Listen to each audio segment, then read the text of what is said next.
Hi, this is Zach here with the Bulletin Board Heroes here at Zach's Traders Cafe for Tuesday, the 20th of February. Starting off with the FTSE 100, which has gone into this mini bull flag just above the old initial February resistance around 7,700. Above that, we're still looking for 78.30 over the next 2 to 4 weeks, maybe, hopefully, by the end of this month. On the downside, if we do break down below 7,700, then it would be another test of the 50-day line, currently near 76.20.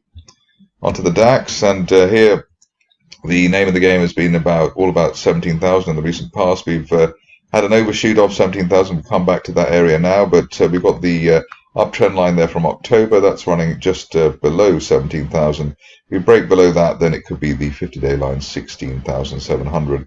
Looking for something through towards 17,600, 700 by the end of next month if we stay above that 50-day line.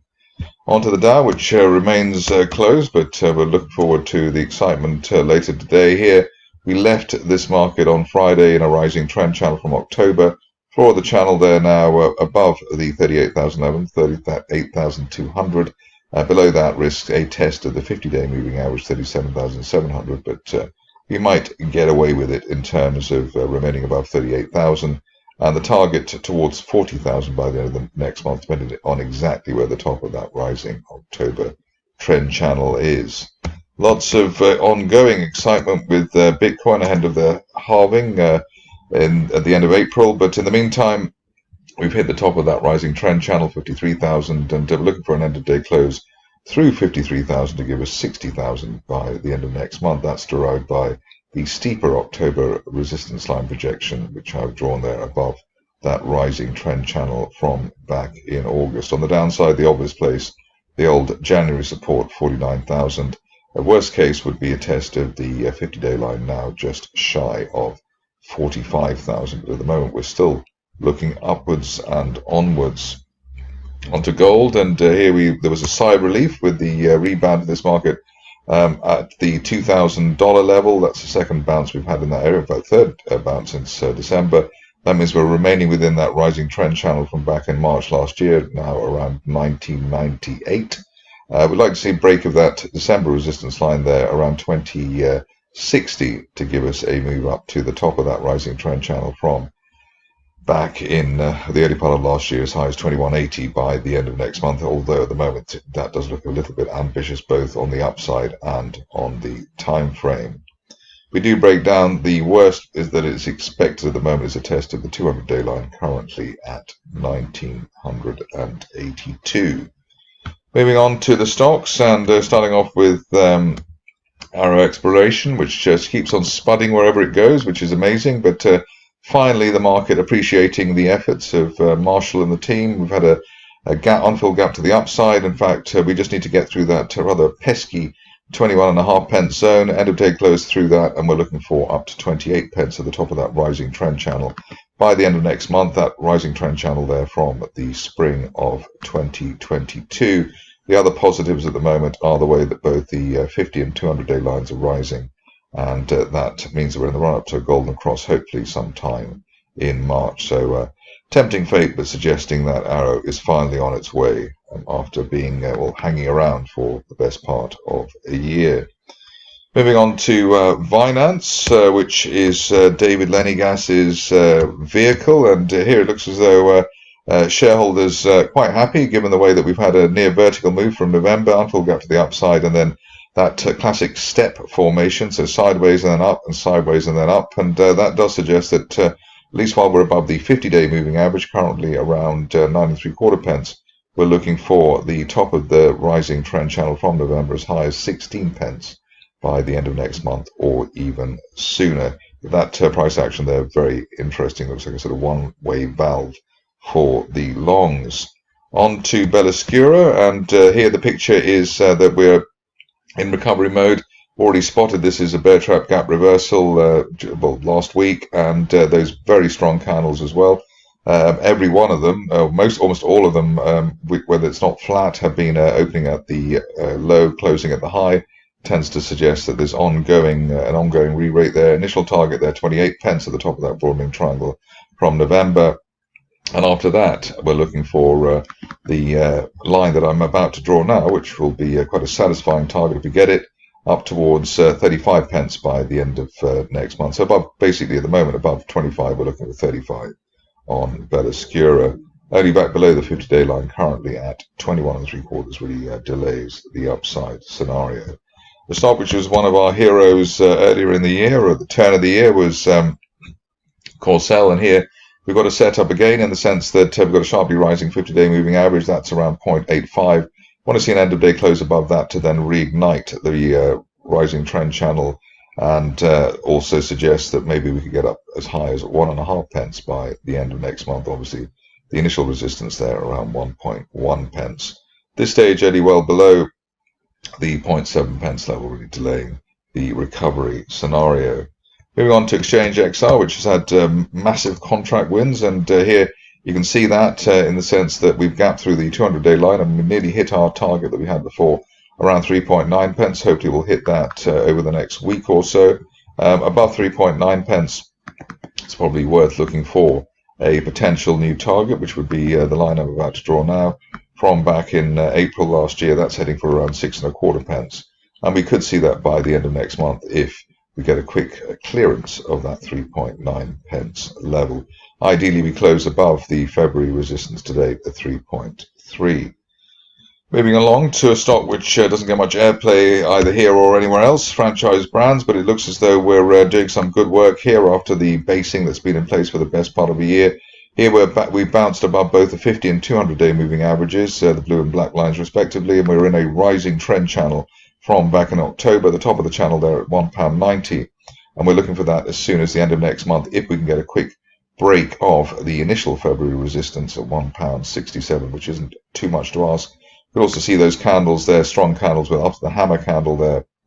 And last week we've had two very strong candles to start this week. In fact, we'll see how that one progresses. Moving on to Kistos, which has come up with some value accretive news, and here that seems to have done the share price some good after an extended bear run. Here we've had a bear trap gap reversal, so bear trap from below the initial February support around £1.41. Above that, we're looking for as high as £1.70 by the end of next month. Initial target there, £1.57 if you're cautious or conservative, but we're backed by bullish divergence as well as that bear trap reversal for the shares, and obviously at the moment opening at the low and currently at the high quite nicely. Ondo was one of the stocks of last year, and it's back in terms of seeing when the next rally may emerge. We've been in this rising trend channel from May last year, the top of the channel there at 45 pence or 46 pence. We're looking for that maybe on a 2 to 3 month time frame, but we want to see a weekly close above 30 pence, which has been post-November resistance for the shares. 50-day line rising at the floor of that channel, so looking quite healthy at the moment.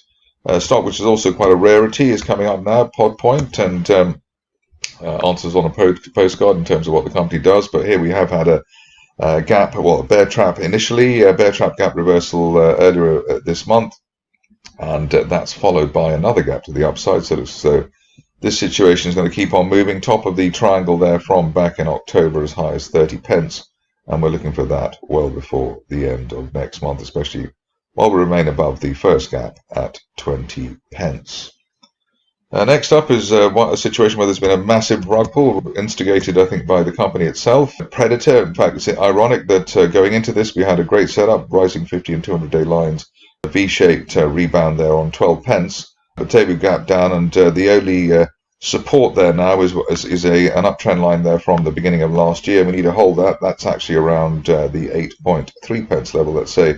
So we need to get an end of day close back above that, where we currently are at the moment, to give the chance of the shares to fill that gap up to 12 pence. But that has been one of the classic rug pulls there, and defied moving averages and the previous setup.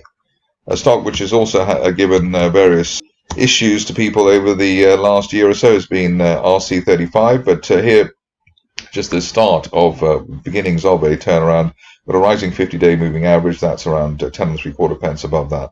Looking for at least an initial bounce up to 16 pence at the top of that triangle there from the end of October.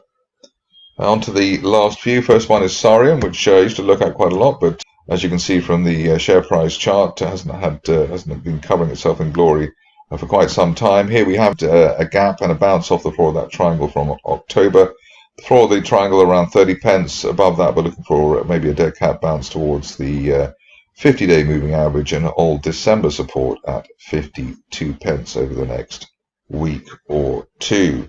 Superdry was in the frame quite aggressively for the bulls over the course of January, but now we've had a situation where we've had to regroup, and the situation is that we've had an unfilled gap to the upside last week.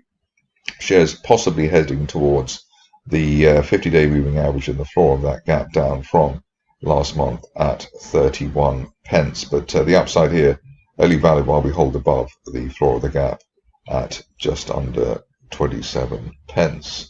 Yesterday I interviewed Synergia, and here you can see that the shares are sort of basically back to where they were before the interview, which is rather strange given the way that the fundraise issue seemed to be the issue holding the shares back. At least while we're above the 200-day line there at 0.11, we could get back towards 0.2 pence by the end of next month. If you're looking for a trigger here, it would be an end-of-day close back above the 2-day resistance for the shares at 0.14. Valereum is next, and it's had a near vertical run in the recent past, which is quite pleasing. The situation also underlined by the way that the bears seem to be squealing at the rise of the stock, which has basically doubled over the last few weeks. We've hit on both our targets. The first one was around 7.5 pence, second one around 9.5 pence, and final target at 14 pence, hopefully by the end of this month. The situation in terms of the moving average is also good because they're both rising at the moment. Finishing off with Xtract, and here we have the position where it looks as though 1 pence is the low, lasting low hopefully for the shares. We've already had the $50 million deal, and we've also got now a rising 50-day moving average at the low. We had a hammer candle there last week above the 50-day line at 105, looking for 140 again, ideally by the end, as soon as the end of this month. That's it for me today. More updates tomorrow.